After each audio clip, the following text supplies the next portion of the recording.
Hier und jetzt, im letzten Stadium des Besitzes meiner geistigen Kräfte, haben wir ja alle gehört, wie heute in Köln der Straßenkarneval eröffnet worden ist.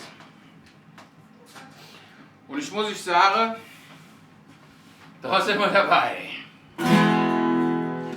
Jedes Jahr im Winter, wenn es wieder schneit, könnt ihr fast loben und wir sind all bereit. All die kölsche Jäcke sieht auf der Straße, selbst der kleinste Panz, der weiß jetzt jedes wieder los. Denn wenn das Trommelchen geht, dann stehen wir bereit und wir trecken durch die Stadt und jeder hätte gesagt, Köhle ala Fala, Köhle ala.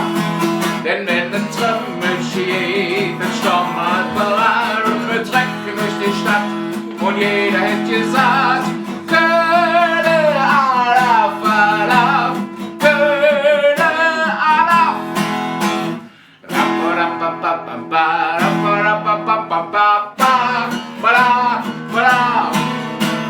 Ja, ab 11.11. geht das Spielchen los, denn dann wird der abgemachte Jahre noch kost.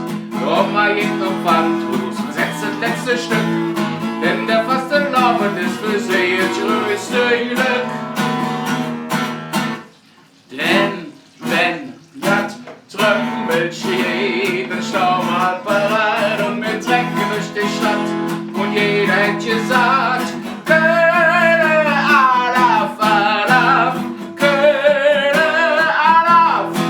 Denn wenn das Trommelchen geht, dann stehen wir bereit, wir trecken durch die Stadt und jeder hätte gesagt, Köhle ala Fala, Köhle ala. Ich wünsche euch noch einen schönen Abend. Ihr jedet jetzt noch ein bisschen wigger mit Bohle und Muze, wie sich das hier hört. Bis die da. Viel Spaß.